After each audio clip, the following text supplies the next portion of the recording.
Thanks for shining on with us. Hi, everybody. Thank you for waking up and shining on with us.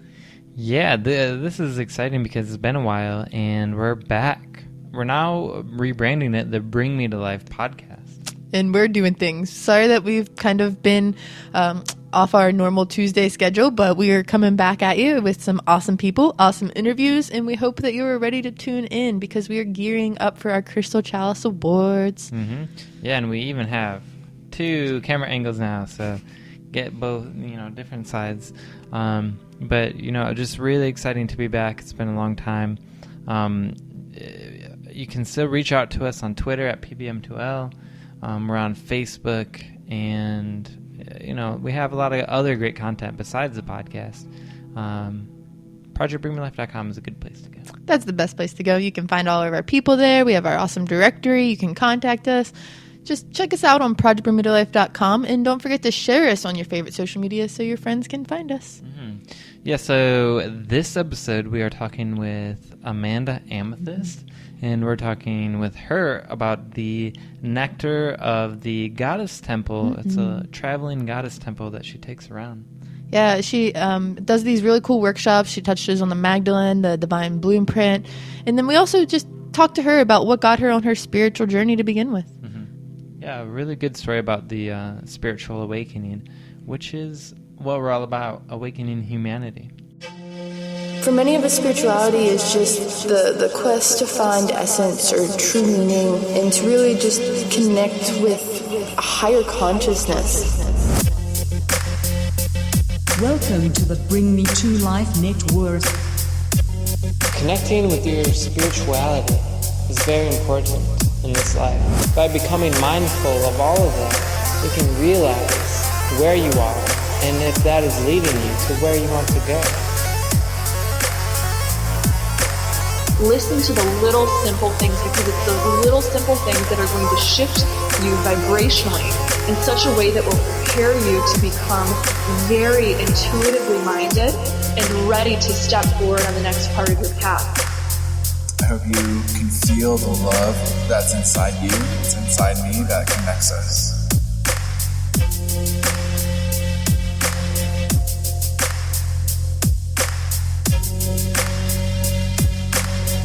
Awakening humanity to spirituality and higher consciousness. All right, and welcome to the show, Amara Amethyst. Thank you. It's good to be here. Yeah. First of all, do you prefer Amanda or Amara? Well, I'm still going by Amanda right now, yeah. Okay. Amanda Amethyst. Amara is a spiritual name that I have, and I do use that sometimes, but I found that I'm more comfortable with being called Amanda by the general population of everybody. Mm-hmm. And could you tell us a little bit more about the Nectar of the Goddess Temple? What is it, and what are you doing in there? Of course, yes. The Nectar of the Goddess Temple is a mobile sacred space, nourishing seeds of our new reality, our new fifth dimensional earth consciousness, and it's also in support of the rise of the divine feminine. And of course, we all have the divine feminine within us and the divine masculine within us. So it's in support of those who are embodied as the feminine in this lifetime, and also for everybody to get back in touch with both aspects of their inner divinity as well. So it is a mobile sacred space, as I said, and the Nectar of the Goddess Temple travels all over the continental United States so far. Hopefully we'll expand that in the future, see how it goes. But I like to go, I'm really inspired by music and art festivals and that scene. I feel that people feel safe and comfortable to open up in that environment and explore things that they wouldn't normally explore in their day-to-day lives, play with different parts of themselves, allow for different parts of themselves to come up to the surface. And so I really enjoy bringing the Nectar of the Goddess Temple to music and art festivals because I feel that really what people are looking for at these festivals, whether or not they're consciously aware of it, is this source connection and coming back to their true selves as divine spiritual beings. So by bringing the goddess temple there, I'm simply providing a space for people to recognize that. At first they recognize it externally, maybe as the space itself or as the people who are in the goddess temple.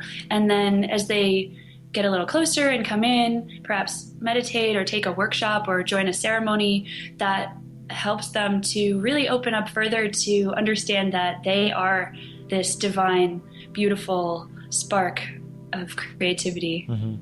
Beautiful. Beautiful. So what actually, you mentioned music festivals and other events like that, but what actually got you into your spiritual path? Was there ever a moment that had you not went to one of these events or experienced that you may not be on the path you are today? Yes, I feel like I've had several of those at different points in my life.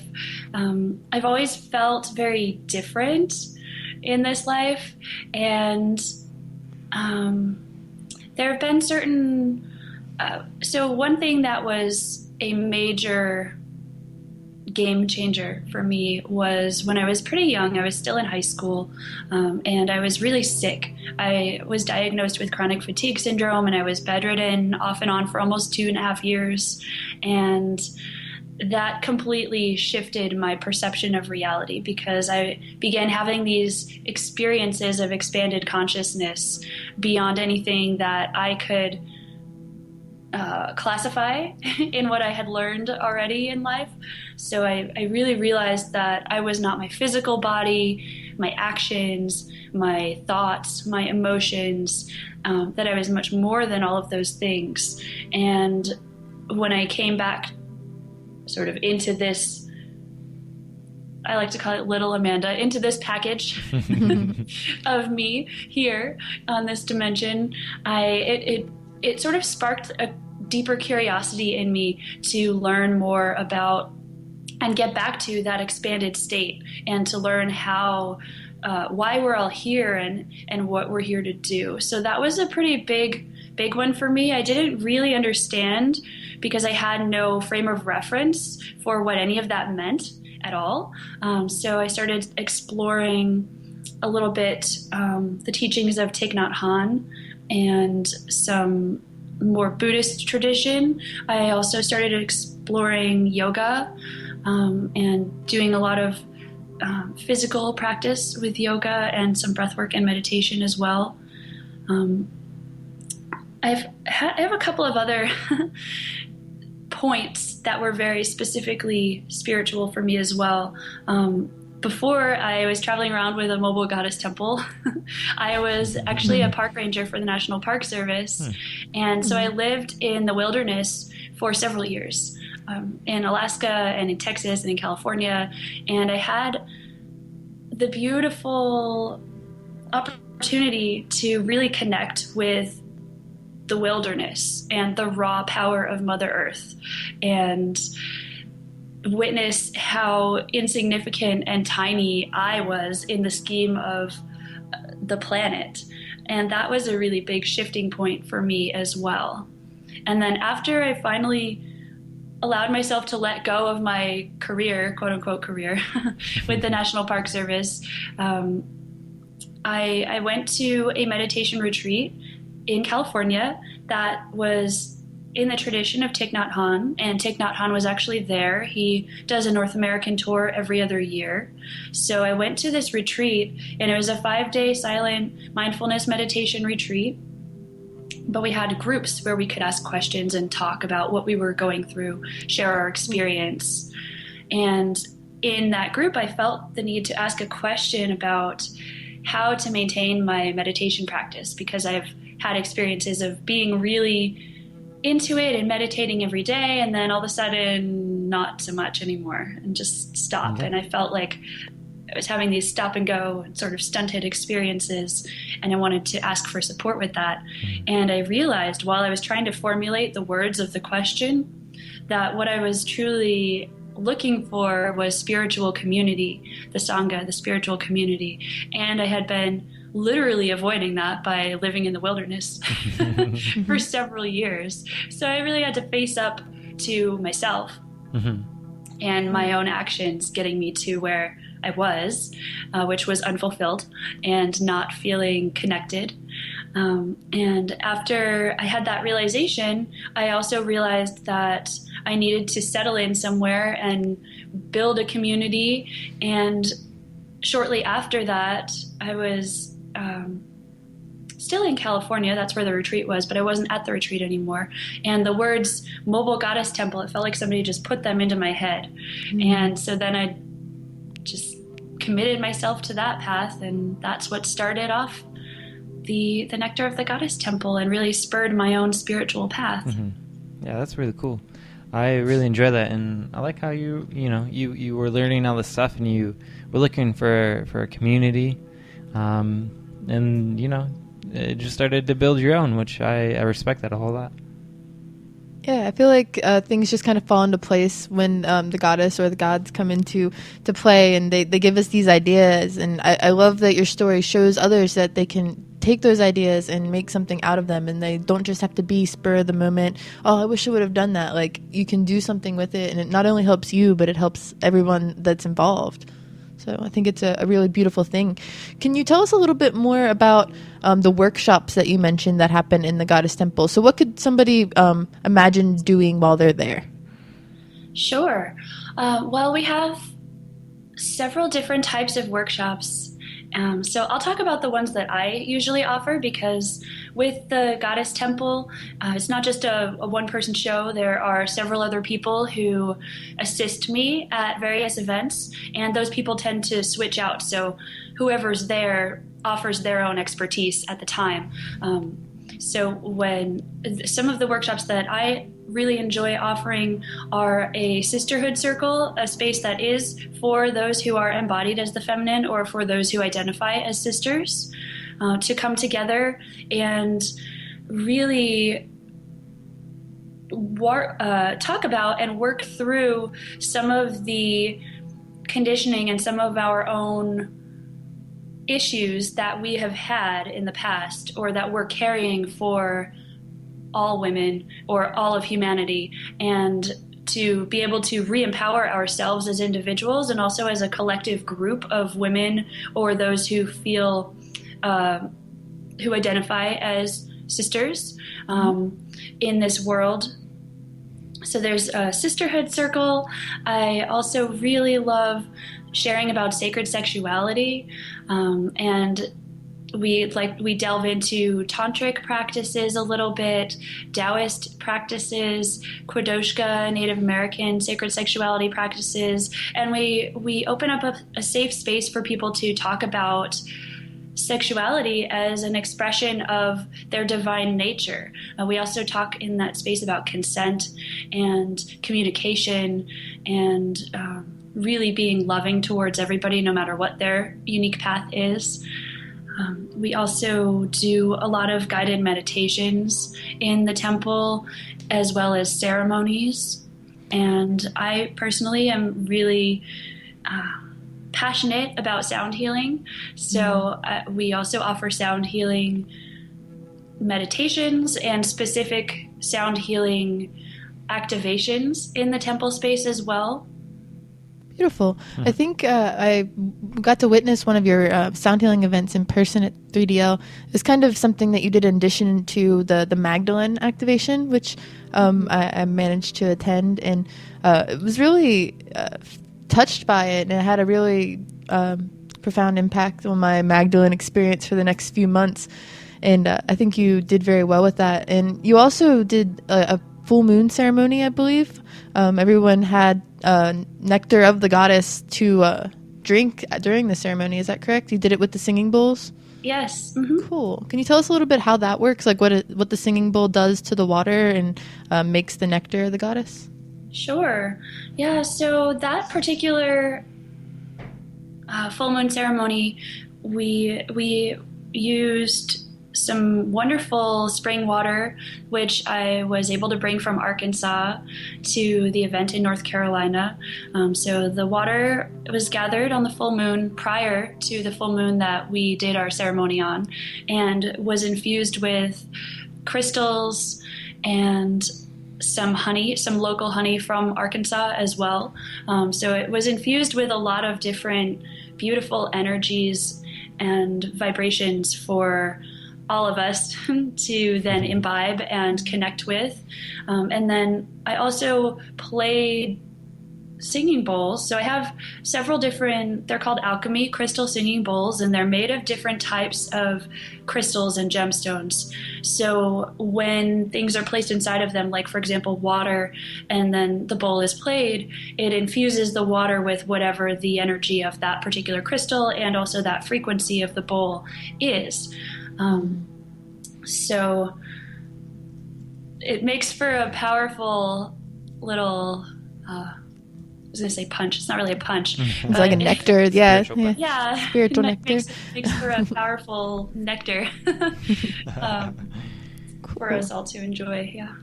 I love that idea of just like spiritual punch. Maybe thinking of some big like ascended master punching through a wall. Oh gosh. Like, oh yeah. Totally different spectrum. Oh yes. So we had you part of our Shine Online festival a few months ago, and we did have some technical difficulties, but you came back and you did a blueprint activation workshop, and everybody was so excited to be a part of that. Can you explain for those who may have missed it a little bit more about the divine blueprint and just like a summary of that kind of event? Sure. Yeah, that was a really beautiful event, and it was really sweet to see that a lot of the people who had been excited to attend it on the original, the day that we were intending to have it, still showed up like a month later. So that was really awesome. And I felt like everybody was, I'm sorry? They were dedicated. Yeah, they were really dedicated. So that was great. So the Divine Blueprint, I had been made aware of this, or I had become aware of the concept of Divine Blueprint a couple of years ago. And then when I studied with my teacher, who I apprenticed under for shamanic healing and also some of the goddess work that I do, she was really, her name is Teresina Balkans, and she's an amazing being of light. She is very passionate about the Divine Blueprint, as am I. And so the Divine Blueprint is the sacred geometric architecture of our soul, is a way that I like to think of it. It's what we are on other dimensional realities and what we can bring into our existence here in this dimension, in this reality. And our Divine Blueprint makes up all of our potential, all that we are and can be and do. So it's a really exciting, beautiful thing. And each of us has access to this Divine Blueprint at any time that we choose to access it. So the Divine Blueprint activation that I offered to the group was I guess it's similar to a shamanic journey where we get into a deep meditative space and then journey through our hearts to the sixth dimension, the sacred geometric dimension, where we can see and then merge with our Divine Blueprint. And I also use the singing bowls and singing, vocalizing myself to facilitate that process. And people tend to have very ecstatic and beautiful experiences of the alignment with the Divine Blueprint, because it's such a beautiful thing. And many times people feel so disconnected and feel so separate from all of their potential, that once we realize that we aren't that far off and that we can touch that and be that, it is a really ecstatic and joyful feeling. So that was a beautiful experience to share with everybody, and I'm grateful for the opportunity to do that with you. So thank you for allowing that. They were grateful too. How did you come about like learning about the Divine Blueprint? Oh, I'm not exactly sure where I first came across it, but where I really got to know and felt like I understood what it meant was through working with my teacher, Teresina. She really shared her depth of knowledge with me and allowed me to have my own experiences of it as well. So I feel like with any good teacher or guide, there is that sense of sort of setting out, this is the path, setting out the sort of giving you a general idea and some background information so that you feel confident in yourself to have your own experience, and then allowing the other to have that experience. So she was a really beautiful teacher in that way. I think it's really important to have a good teacher, like a tutor to share their knowledge with you about some of the same things that you're interested in. For sure. I think teachers are a really important part of the whole journey. And then you end up teaching your teacher a little bit of something too, or like how to teach somebody else something. So it's a really important part to have. Yeah, definitely. I feel the same way. And I feel like in our society right now, and in our people who are of younger generations, I feel like there's a little bit, and this could be my own perception, but I feel like there's a little bit of a moving away from seeking out a teacher or a guru. Even the word guru now seems like it has this charge around it of like, oh, well, I'm my own guru. And of course we are our own guru and we are our own teachers. And as Shannon said, we end up being the teachers for our teachers. But I do think it's really important to find a teacher who you trust and who you resonate with, to work with, especially if you're going to be delving into doing energy work on other people or anything where there are deeper esoteric knowledge and wisdom involved. I feel like it's really beautiful to have a teacher. And it's also a lovely way that we can honor our elders, which I think is something that is not spoken about as much in our generation.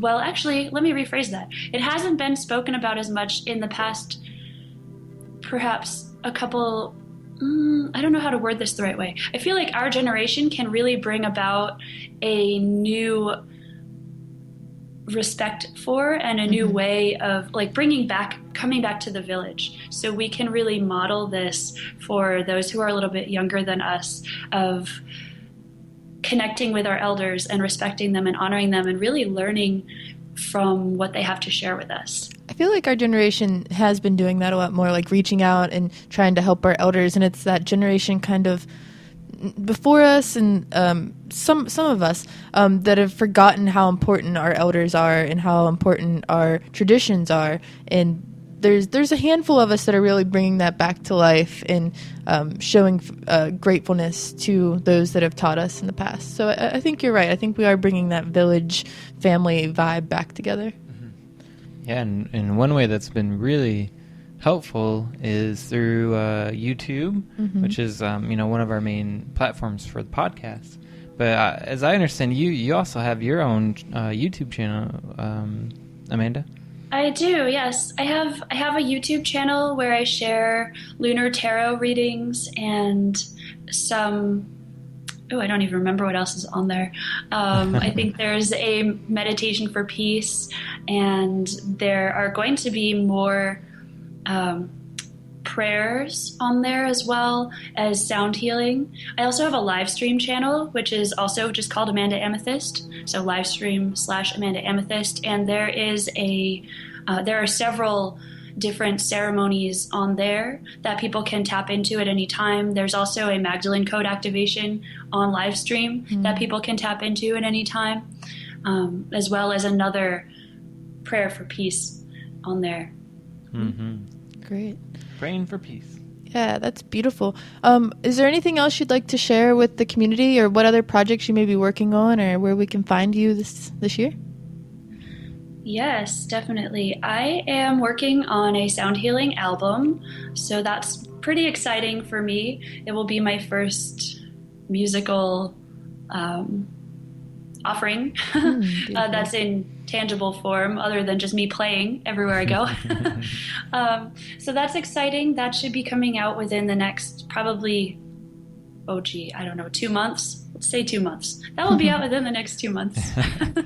I'm also doing a small sound healing tour through Arkansas, Oklahoma, Kansas, Missouri, perhaps even Iowa. So some right in the middle of the country here. Cool. I'm going to be sharing some more sound healing with crystal singing bowls. So that's exciting because it's pretty different for this area. I recently moved back to Arkansas, and it's a beautiful, beautiful place, and it's a very split populace. So some people are really into all of the crystals that are in Arkansas and all of the fresh spring water and doing energy work and meditating, and other people are really not.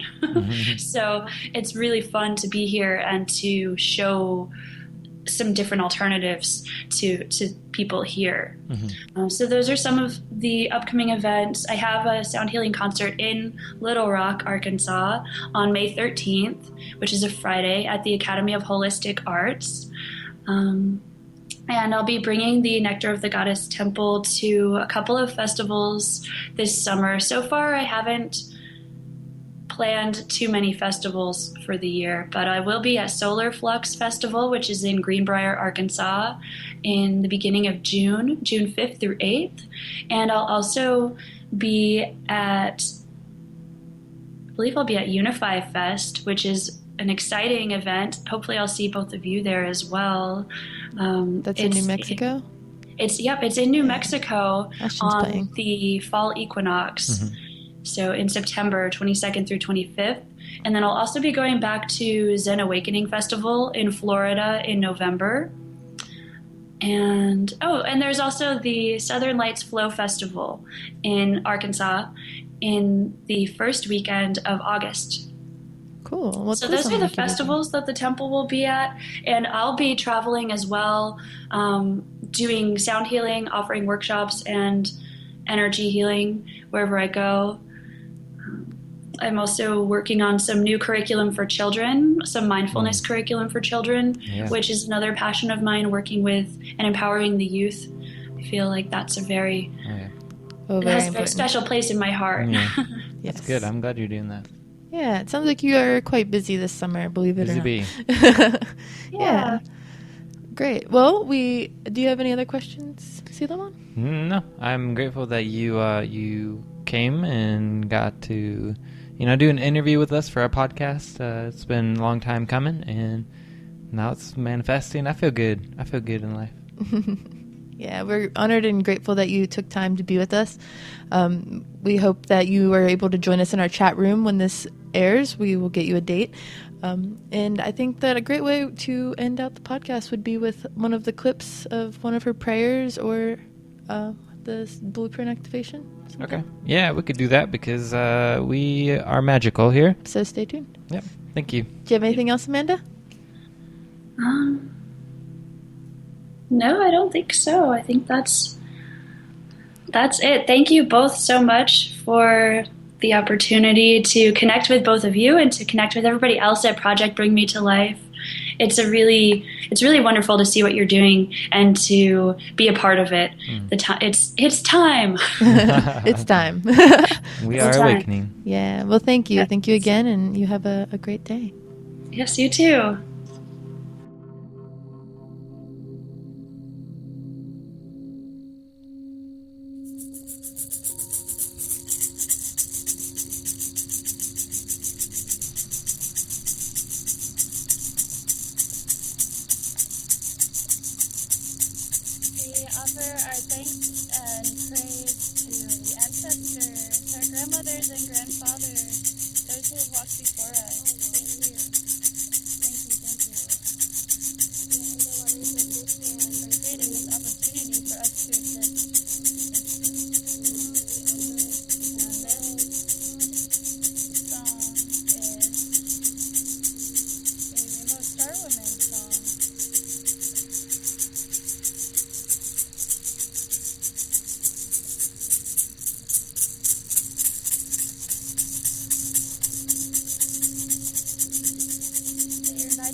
Thanks for shining on with us.